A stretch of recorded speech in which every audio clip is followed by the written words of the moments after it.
That was delightful, quartet, really. So often it happens that somebody, chooses music that's a little bit too difficult. Somebody tries to play Bach and Bach loses. So that's an exception. I really want to thank everybody here on campus for being so extremely friendly. You walk down the hall and they never fail to say hello with a big smile and stuff. It really makes a visiting speaker feel at home. And I guess the high point was last night when the baseball team provided me special goodies inside the guest room number 1. So, thank you, baseball team, for sure. Should we talk about basketball? No. I don't know. What was the score last night? There are a couple of items we want to wind up yesterday from the discussion in the resurrection yesterday evening, and a couple points I forgot to make. And that is the role of women in the Easter story. Now, it's quite fascinating how the New Testament has women as the first witnesses of the resurrection. Mary, Salome, and so forth going out to the grave first off, and Mary Magdalene for sure, and providing the first good news of the resurrected Lord.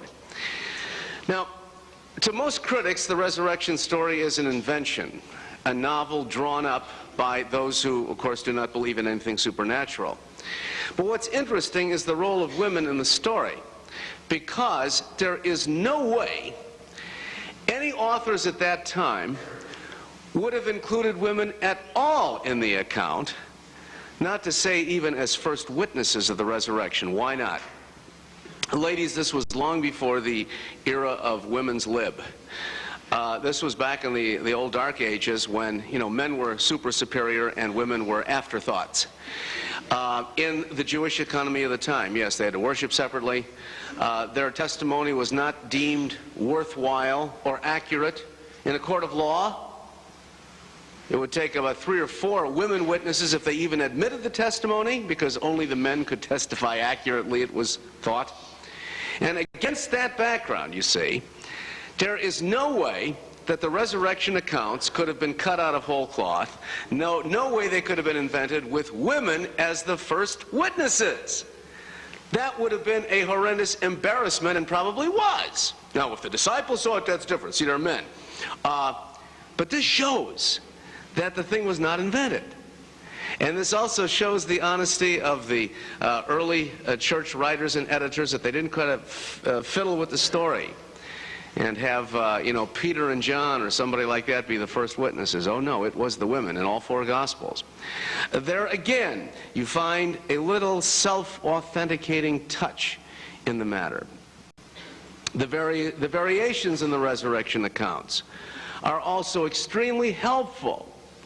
Now, I know if you have an extremely narrow mind and you're all hung up on this business, you're probably a little frightened by the fact that there are variations in the 4 Easter Gospels. At the tail end, if you read each of the Gospels in a row, you find that there are varying number of women going out there, and the sequence of events after the first Easter seems a little bit disorienting.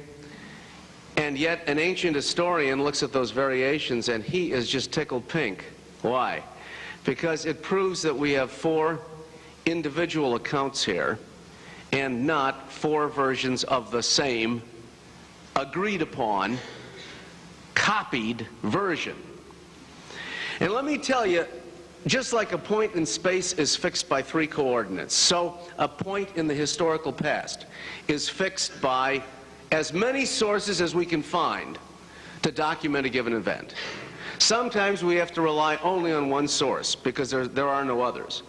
But when you're going to claim something incredible, like a resurrection, you jolly well better have as many sources as you can. And the thrilling thing is that the Easter account, again, does not rest on one source, but certainly on the 4 sources of the Gospels, plus the letters of Peter, Paul, and so on. And how great that the early church was honest enough to allow these variations in the Gospels without a great big, editorial cleanup campaign here. Can't you see it? If your publishing house was putting out the 4 Gospels, you'd have first an editorial committee meeting, and they'd have to agree upon a cast of characters here. I mean, very basically important story. Got to have the cast of characters the same. So, you know, all those in favor of Mary Magdalene, okay, raise your hand, and maybe Salome can come along, and that's it. Then all four Gospels would have Mary Magdalene and Salome in that order. Everything would have been cut and dried and laundered, and the historian would say, we've got one source here, not four, because they've copied from one another. But the very fact of the variations proves that Matthew didn't blindly copy from Mark, didn't blindly copy from Luke, didn't blindly copy from John. And that's terribly important. So if you've ever had problems or hang-ups with these variations in the New Testament account, bury your qualms and, you know, sing 3 cheers for those variations. They're terribly important. Any concluding questions on the Easter event before we skip ahead then to Pentecost and the explosion of Christianity? Yes?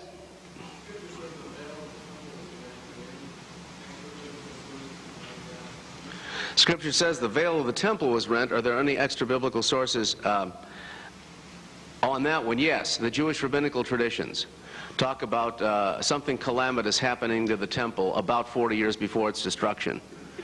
And one of the rabbis began a fast at that point for the safety of the temple.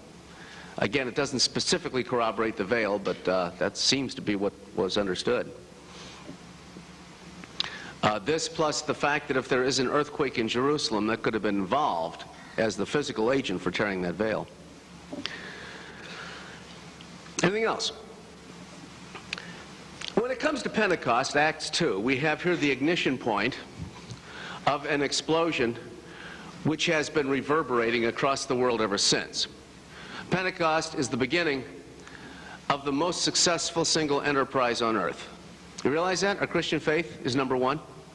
I mean, you can take any other teaching, philosophy, nation, group of people, movement, party, take any category you want, and this is the largest thing the world has ever seen.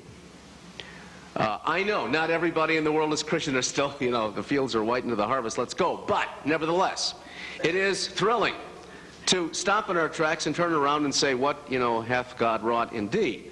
It is a remarkable success story, and it's due to the very powerful ignition of the Christian movement by the Holy Spirit. He is the one who made those early Christians dynamic.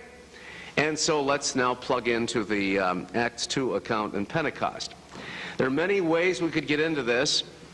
Maybe some of you are very interested in the speaking in tongues and or foreign languages. The one that's always gotten to me is the concluding statement in Acts 2, where Peter, after his major address, gains no less than 3,000 converts. Now that is wild. I mean, you have 120 core Christians in the morning, and then on the day of Pentecost is over, you got 3,120. A short time later, after the healing of the cripple in front of the temple, you get 5,000 more, and so that growth curve really moves upward. The kind of curve that would certainly gladden the heart of the mission board of the Christian Missionary Alliance, to say the least. But is that series of figures credible?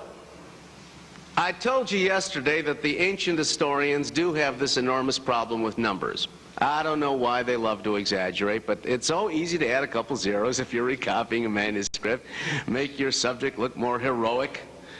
Homer did that for ancient Troy. You know, the archaeology of Troy today shows, you know, make Waconia look like a metropolis. Not too big, but this is normal. You know, you glorify your subject, and so the historians claim that Luke did the same thing. And there's no way you could have 3,000 converts. Try 30 or something like that is the argument. Now, I'll admit that most other ancient historians do have problems with numbers. My friend Josephus, accurate as he is in so many ways, has problems with numbers also. He has too many people gathering in Jerusalem for the Passover. He can tell us with a straight face that there is a plateau in central Israel which is 5 miles high, would overlook Mount Everest, you know, not bad. And so we always got to, tone down Josephus. Take Herodotus, the father of history. Greek side of the fence. Herodotus also has trouble with numbers. He will tell us that in the second round of the Persian Wars, when Xerxes and the Persian army was marching to defeat those rapscallion Greeks, that he crossed the Dardanelles with 5,200,000 Persian troops following him. Now, if that were true, this would be the single biggest military undertaking in all of history up through February of 1985. It would have made the Normandy landings at D-Day look like a little skirmish by comparison. That was only 500,000. 5 million people. Well, nobody believes that. And they adjust the figure down to about 250,000, which is still the biggest army that had ever marched. One of my students, who was good in math, had his handy-dandy calculator and figured out that if the Persian army were marching 3 abreast, and there were 5 million of them, the first would be marching into Athens before the last left Central Asia.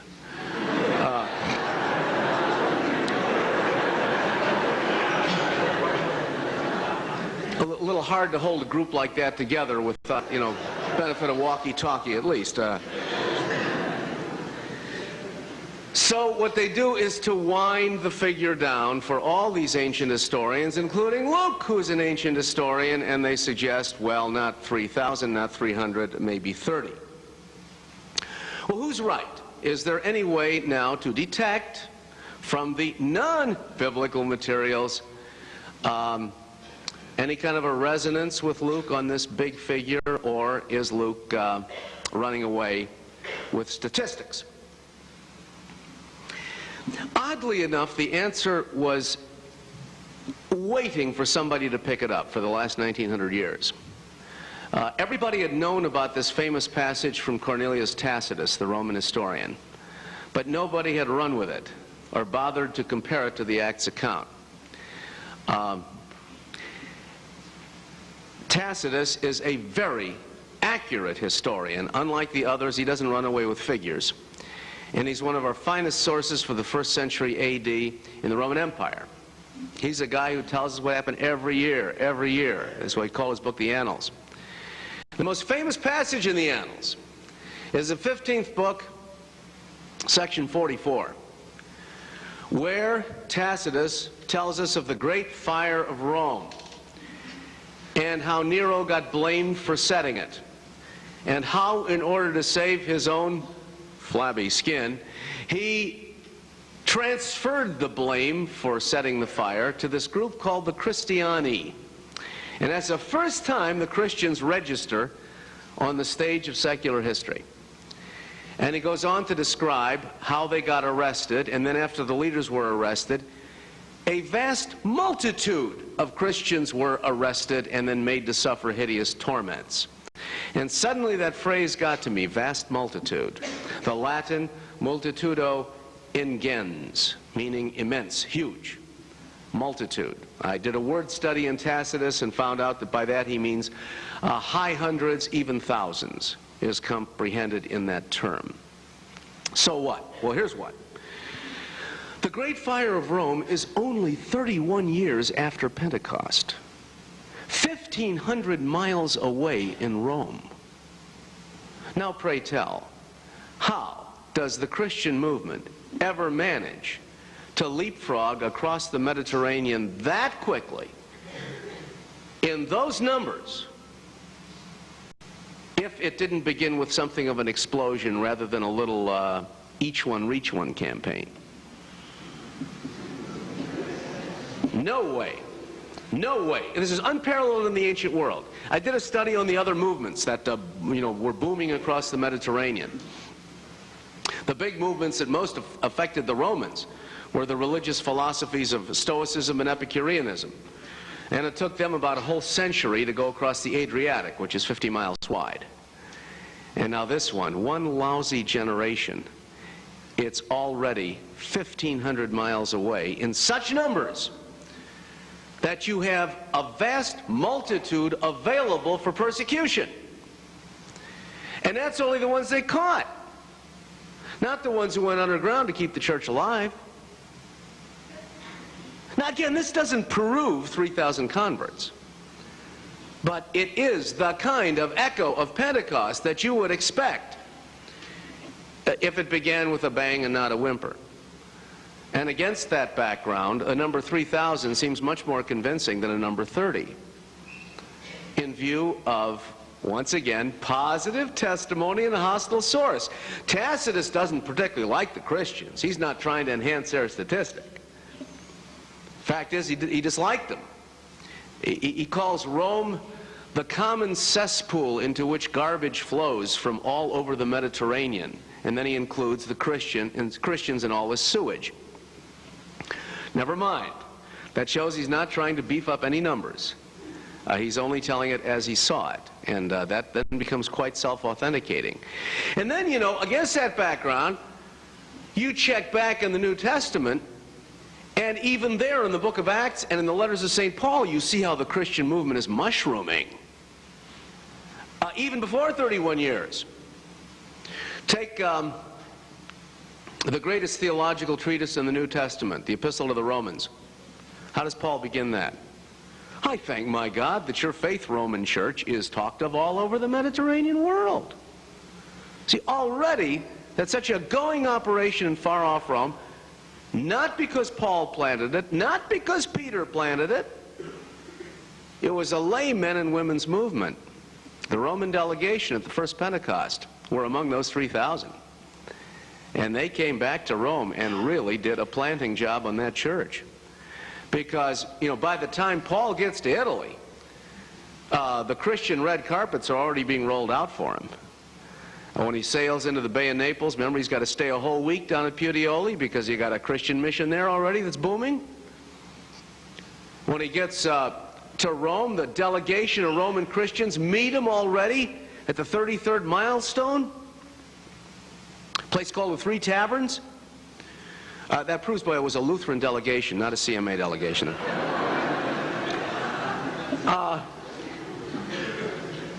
And we got something going here. It's really moving, and this is even before the Great Fire of Rome in 64, when Nero finds more multitudes.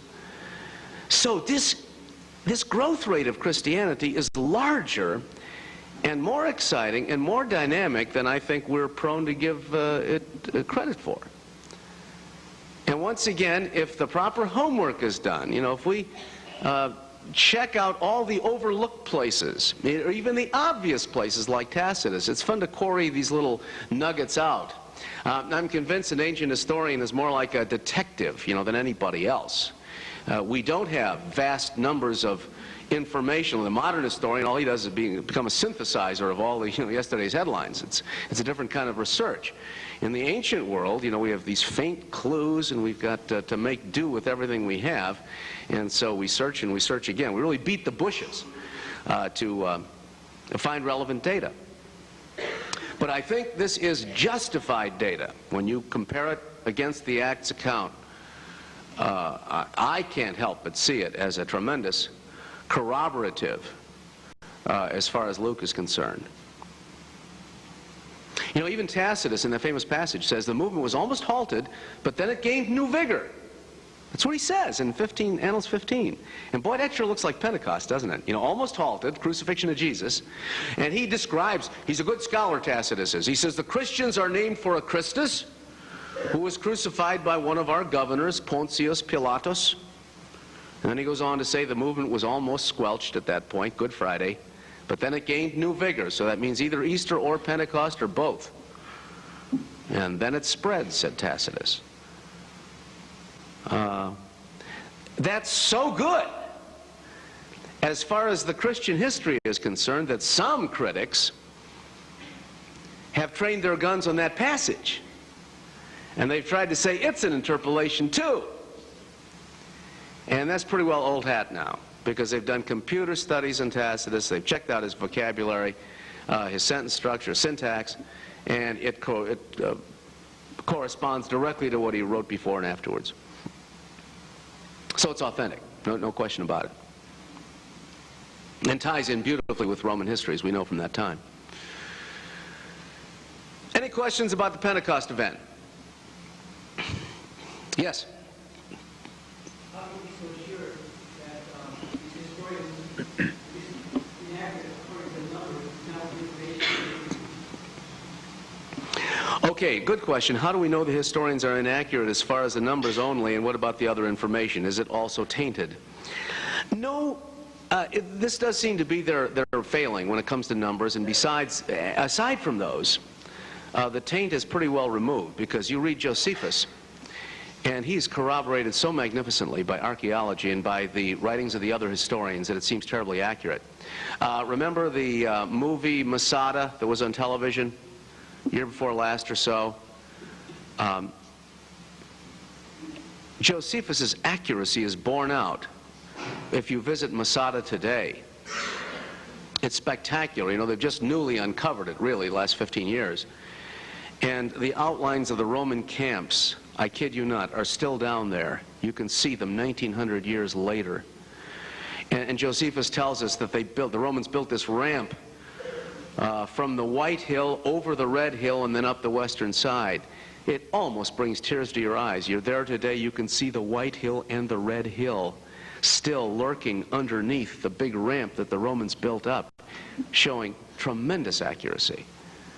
So against that background, it's simply a case of, accepting what is acceptable and then being critical as to some of the numbers. Now, when it comes to the further chapters in the book of Acts, it's just entertaining to notice how much fun you can have with this historical archaeological approach, because, boy, the needle simply goes off the scale when you come to the book of Acts. We find fewest correlations in the Nativity story, many more correlations in the Lent-Easter account, and you go wild when it comes to the Acts account. Why?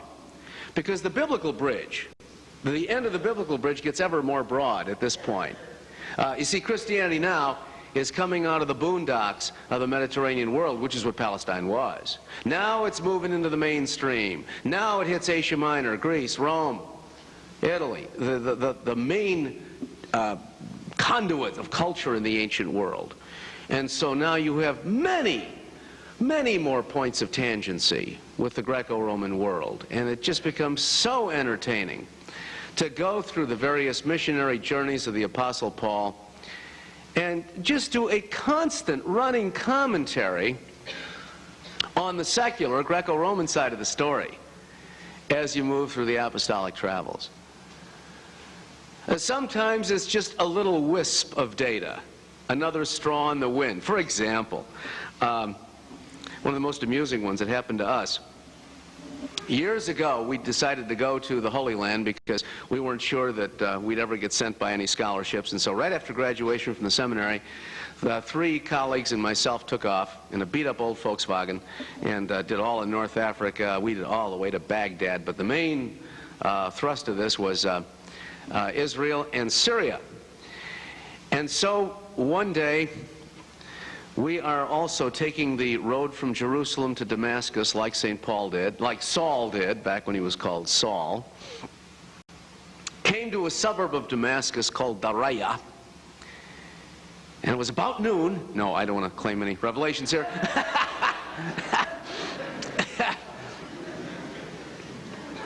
We're going through town and we see this place full of Mohammedan minarets and mosques all over the place. It's totally Islamic. And yet in the sea of Islam, there was one Christian chapel with a cross jutting out from all of these domes. We couldn't believe it, so we wheeled over there, and it turned out that the person in charge was a Catholic priest. He heard that we were Lutherans. He still put his arms around us as his Christian brothers. This is before the ecumenical movement, I want you to know. And loaded us down with grapes, told us to look up his brother in Boston, which is not the point of the story. What is? Oh, yeah, okay. But I digress.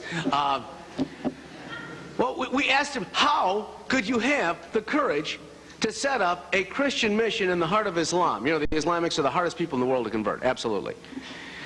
And he says, well, don't you know what this village significance is? I said, what do you mean, Daraya? He says, yes, don't you know what Daraya means? We said, no. He said, the vision. Daraya means the vision in Arabic. And we said, oh, come on now, not the vision of the Apostle Paul of the Damascus Road. And he said, yeah. He says, the place was renamed in the late 1st century and has been called the Vision ever since. The Arabs don't know why they call it the Vision, but there it is. Again, how wild that you change the name of a locality. I would never suggest that I've now proven the theophany to St. Paul on the Damascus Road. But it's another one of those fascinating little straws in the wind that show up as peripheral. It's a little bit of fallout from the explosion, if you please.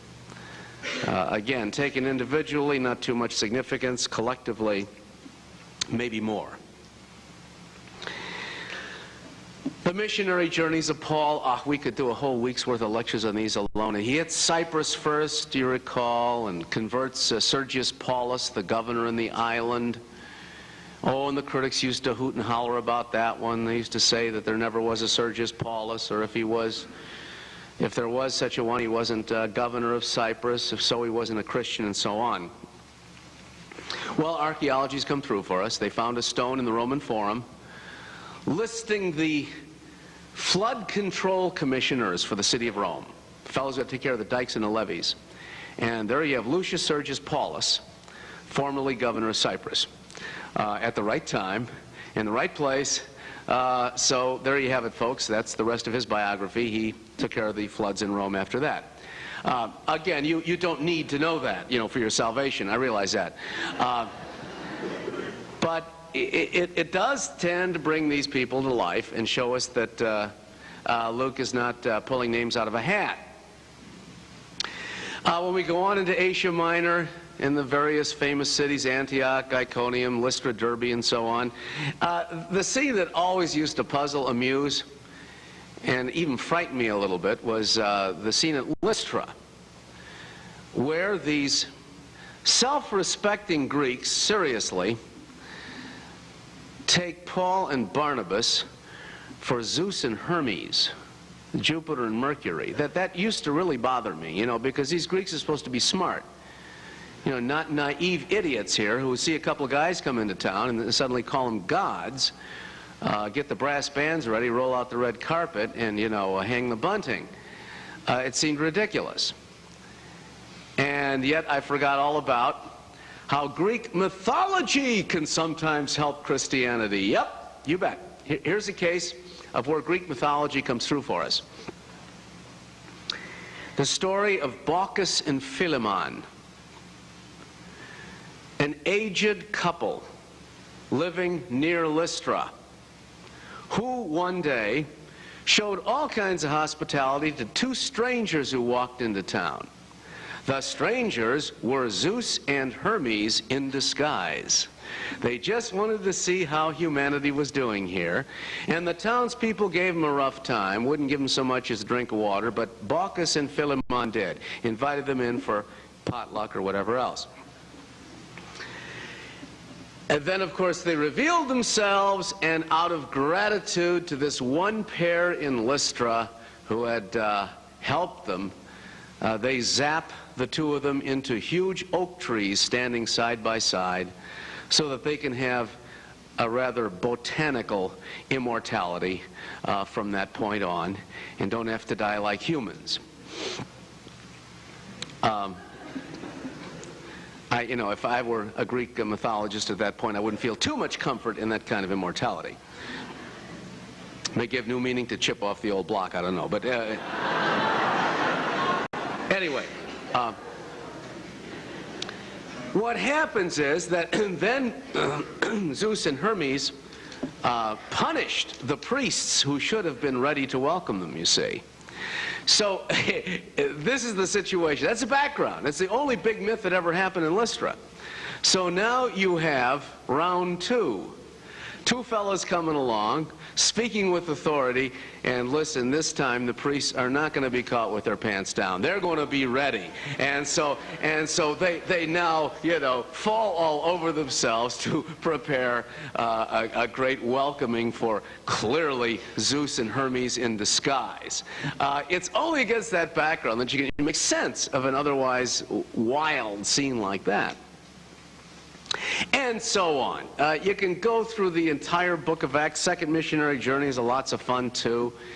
Philippi, why did the jailer want to commit suicide? There's a reason for that. On to Athens and Mars Hill, which you can still see today yet, where Paul gives this great address, which is now encased in a bronze plaque that's fastened to the base of Mars Hill. Even the words of Pericles aren't there anymore, but the words of St. Paul are. And then on into Corinth, Acts 18. Why does Paul spend 18 months in Corinth? How come he almost just uses Athens as a tourist place and then goes on to Corinth? The reason for that is that Corinth is now the Roman capital of Achaia, which is the name they gave to the conquered Greek province. This is where the center of power was, no longer in the city of Athens. Athens is only a sleepy little university town now. It's Corinth that is the maker and the mover and the shaker in Greek affairs. So Paul goes to Corinth. And it is, I tell you, the ruins at Corinth are so fabulous because there's no modern Corinth at that point. It's 3 miles down the road. And so the Greco-Roman excavations there are exactly the stones that were sitting there when St. Paul went through Corinth in the year 51. And the most thrilling guidebook I have ever found to the city of Corinth in ruins is Acts 18. I just love walking through that place and seeing it all come to life, because there you go, 6 or 7 points of direct tangency with the biblical record. Paul, as was his habit, beginning to preach in the synagogue. We know exactly where that was, because they found the ruins of the synagogue in Corinth. There's a Greek synagoge tes Corinthis, the synagogue of the tes Hebreis, rather, of the Hebrews, which is right on the main north-south highway in Corinth, called the Lekaion Road. So then we also know where the first Christian church in Corinth was, because Paul got kicked out of the synagogue. He's too successful. And he continues preaching. And here's a real exercise in subtlety. Paul continues preaching in a house next door to the synagogue. Next door. That's where Titius Justus lived. And Paul, you can just see him, preaching through the open windows back to his old congregation. In Corinthians, Paul says, about meat sacrificed to idols. He debates that problem, as you know. And he tries to say the protein's not going to hurt you, but don't, give a bad example to a fellow brother. He says, when you enter the meat market, the macellum, one of the few Latin words that Paul uses, well, they've also discovered the macellum of ancient Corinth, the Krogers of the time, right across the street, diagonally down the road. After a considerable ministry there, Paul is hailed before the tribunal of the Roman governor of Greece, T. Junius Gallio. And you know the results of that trial. Gallio cleared the court. He would have, none of this religious truck. He tried the same thing that Pilate tried to do, just get rid of this religious case. Only Gallio did. And Paul is allowed to continue his ministry. I don't like how Christians skip over that trial. That is a very, very important trial. In fact, it's the second most important trial in the history of Christianity. Jesus before Pilate's number 1. Here's number 2. Because it's your first test case for Christianity by the people in charge, the Roman Empire. Our future hung in the balance when Gallio was deciding there, because the other scenario is he could have clapped Paul in prison, thrown away the key, and that would have been the end of his mission work. And if God hadn't tapped somebody else on the shoulder then, I don't know what would have happened. I'm not saying the Christian church wouldn't have grown. I already pointed out we have a strong Roman church, but so much of our New Testament theology would be the poorer if we didn't have Paul's epistles. And so there are many alternate scenarios there, and all I'm trying to say is that's a very, very important trial. The next time you go through the book of Acts in any kind of Bible class, linger a little bit, will you? And realize what was hanging in the balance there and how beautifully Gallio decided. Well, there too, we got archaeology, there's nothing to it. And the southeastern corner of the agora, or marketplace, there's his tribunal. It still stands. It's a 10, folks, in terms of the scale for authenticity, absolutely. You can see where Gallio was sitting that day. He's looking northward. Can rest his eyes in the cool blue of the Gulf of Corinth. Paul's facing the sun, facing southward, as he stands below the tribunal. You can see the declivities in the pavement where the apostle stood and where the four prongs of Gallio's ivory judge's chair sat on top. You're absolutely crossing the path of these biblical personalities. That's really Holy Land as far as I'm concerned. Holy Land is more than just Israel. It includes those Greco-Roman spots as well. And I guess I just weep that Christians in their tunnel vision know nothing more about Gallio. And the secular world, in its tunnel vision, knows an entirely different story about Gallio, and they never blend the two.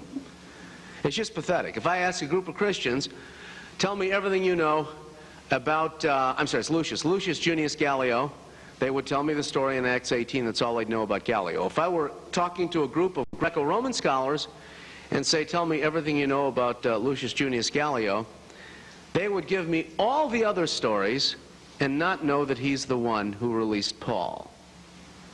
See how sad that is? That these worlds don't meet more often? And this guy has a fascinating life story beyond what shows up in the book of Acts. Again, we know 15 times as much about Gallio in the non-biblical materials.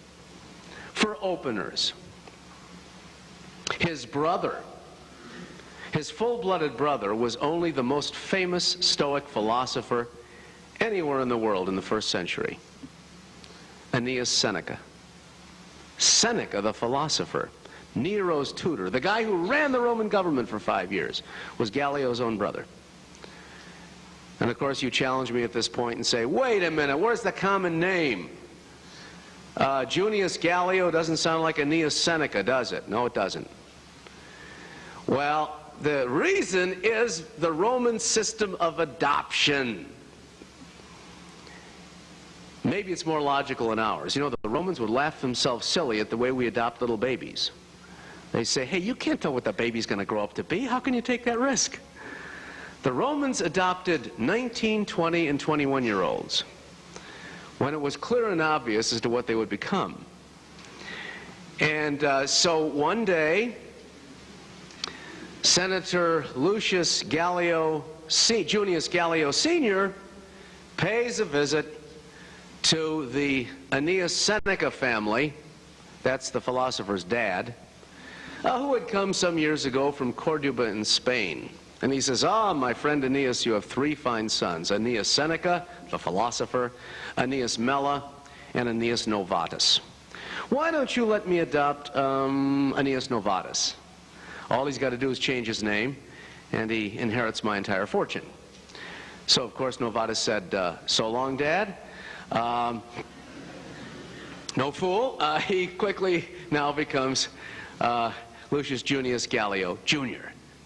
And that's the fellow who released St. Paul from the indictment in Corinth. A fellow whose name shows up archaeologically.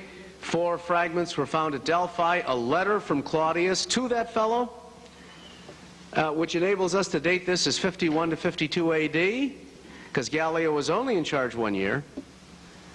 We have the correspondence of Gallio to his brother Seneca, in which this guy says, hey, I've got malaria here in Greece. I'm ready to head home after a year. Should I see the pyramids first on the way back down in Egypt? And Seneca says, yes, by all means. So, you know, he does a little travel and then heads back. When he got back to Rome,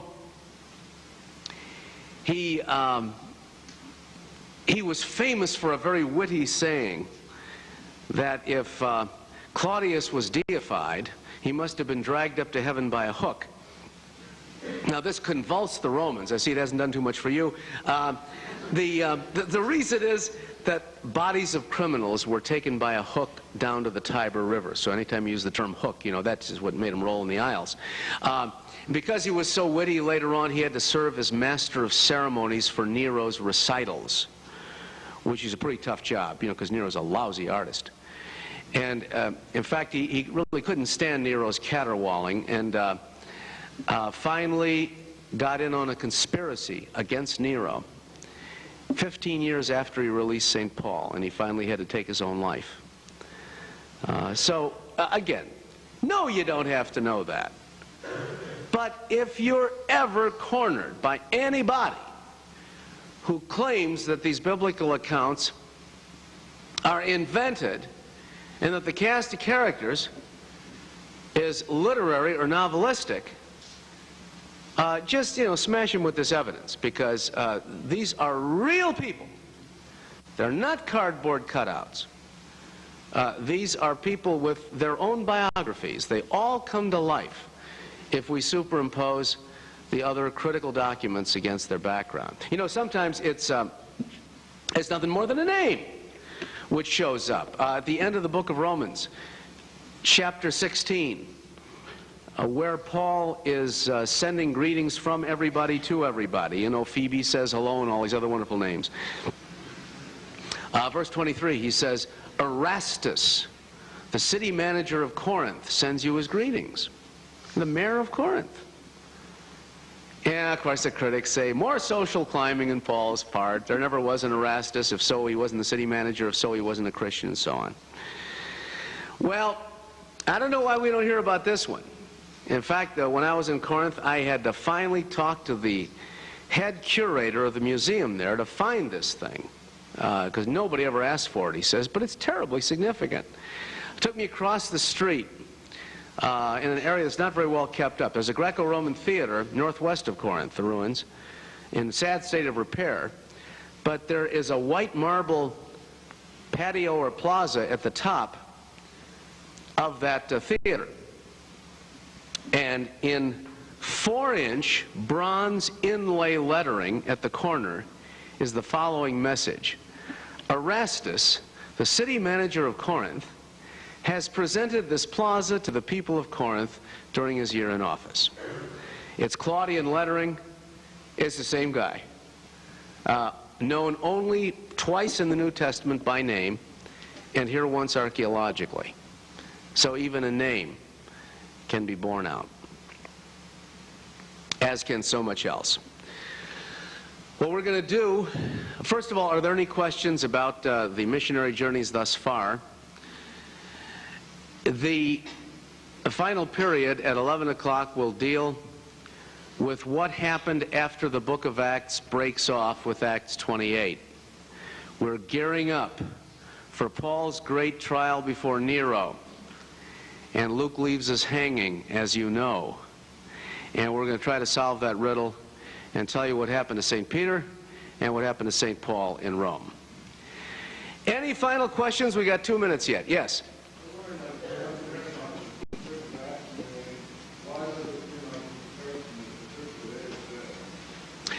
Question is, why does it seem like the church today is dead compared to the growth ratio in the book of Acts?